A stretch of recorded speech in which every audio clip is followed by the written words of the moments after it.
Olá, o meu nome é Aline, tudo bem pessoal? Eu sou do blog de imunologia, com ênfase em doenças autoimunes, e eu vou dar prosseguimento à parte de introdução a doenças autoimunes, a partir da parte que o Rafael iniciou. Então, em relação aos linfócitos em desenvolvimento, vale lembrar que eles produzem um único receptor antigênico. O mecanismo de reconhecimento e apresentação de antígenos pelo sistema imune. É interessante lembrar em relação a esse mecanismo de reconhecimento que as imunoglobulinas elas são inespecíficas, podendo se ligar a uma ampla variedade de estruturas químicas.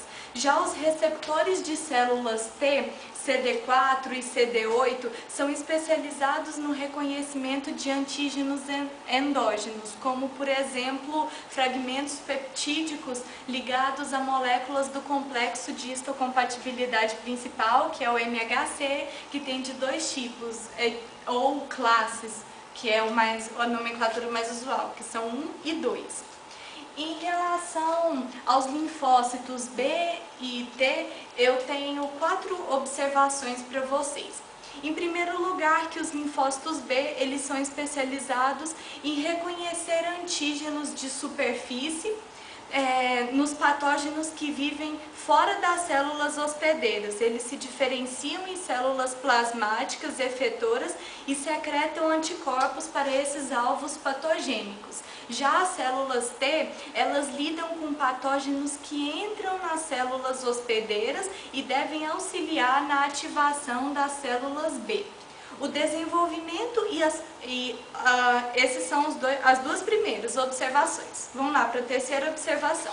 O desenvolvimento e a sobrevivência dos linfócitos, eles são determinados por sinais intracelulares ou geralmente sinais extracelulares, que são recebidos por eles através de seus receptores antigênicos.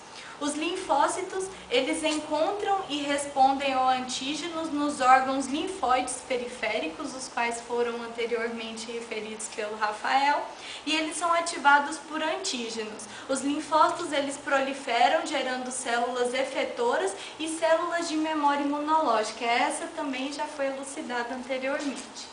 Então, agora em relação às células B e T, mas não como observação, mas centrando assim mais nas funções delas. As células B, elas têm basicamente 4 funções. A primeira, que é a neutralização, que consiste nos anticorpos ligarem-se aos patógenos, bloqueando os seus acessos às células que eles poderiam infectar e destruir. Anticorpos esses produzidos por células B. Eles se ligam aos patógenos, impedindo que esses patógenos se liguem às células hospedeiras. A segunda coisa é a opsonização. A opsonização consiste em um revestimento do patógeno com anticorpos que serve para uma posterior sinalização de uma outra função, que é a citotoxicidade celular dependente de anticorpos. E outra função é a ativação do sistema de complemento. O que seria o sistema de complemento? O sistema de complemento, ele é uma cascata proteica que possui que possui 4 vias, e essa cascata proteica está bem localizada na resposta imune, como vocês podem ver em mais ilustrações do nosso blog. Agora em relação às células T. Em relação às células T, basicamente o mais importante a saber é que existem duas classes de células T, que são as classes CD4 e CD8. Na classe CD4, nós temos células TH1, H de Hel, as células e TH2. Nas células TH1, o controle as células TH1 realizam o controle de infecções bacterianas intracelulares e auxiliam na estimulação para a produção de anticorpos. Já as células TH2, elas ativam as células T virgens para a produção de anticorpos, entre outros tipos. Já agora falando da classe CD8, na classe CD8 destaca-se a função de citotoxicidade celular das células T. Agora, para o próximo slide, vamos falar de tolerância imunológica. Como assim? Olha, para a gente entrar no cerne de uma doença autoimune, primeiro do conceito de doença autoimune, a gente precisa explicar a tolerância, porque a doença autoimune ela é basicamente uma quebra de tolerância imunológica. Mas o que seria a tolerância imunológica? Bem, a tolerância imunológica ela é a incapacidade controlada que o organismo tem de atacar-se, ou seja, de atacar-se via sistema imune, ou seja, o organismo ele pode atacar-se via sistema imune. No entanto, como isso não é interessante para o indivíduo, esse comportamento de autodestruição, entre aspas, ele tem mecanismos de tolerância para que isso não ocorra.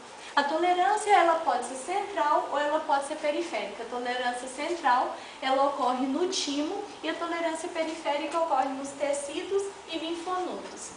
No que se refere à tolerância central, ela tem dois mecanismos básicos que são a deleção e a anergia.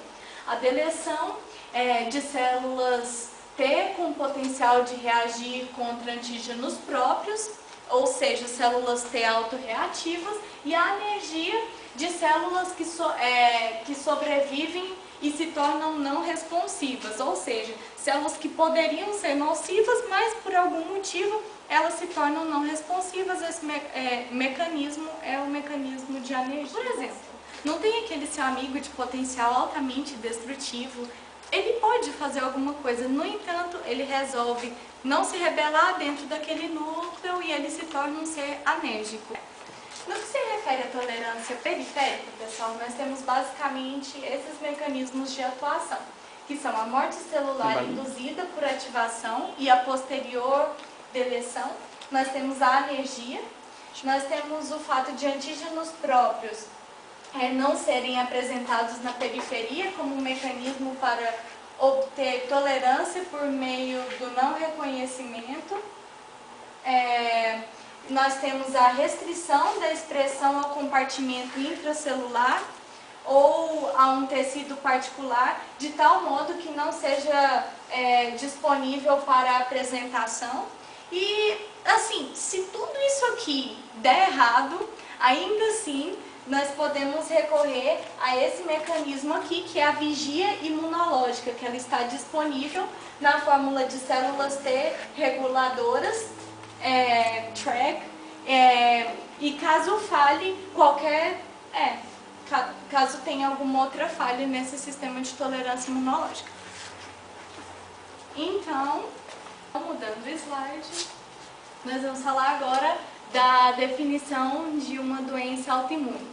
Existem 3 critérios principais para definir uma doença como sendo autoimune. A primeira é a evidência da quebra de tolerância imunológica, a qual já foi comentada anteriormente. A segunda é uma resposta clínica à imunossupressão apropriada. Por exemplo, a pessoa está manifestando a patologia, se o clínico entra com remédios para induzir uma imunossupressão ou tem uma clara melhora.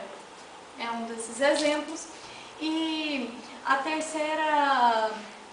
o terceiro critério é a transferência passiva dos possíveis responsáveis pela doença autoimune, ou seja, da célula T reguladora ou do anticorpo. Esse é o critério mais difícil de ser satisfeito. Em relação aos critérios secundários, nós temos 3 também, que são a associação com o HLA, que está presente ao longo de todos os posts, principalmente na doença de lúpus e em outras doenças também. Temos a evidência de que no modelo animal a transferência passiva dos possíveis responsáveis causadores se reproduz em um animal virgem, ou seja, se eu pegar aquele sistema e transferir para um animal que não tem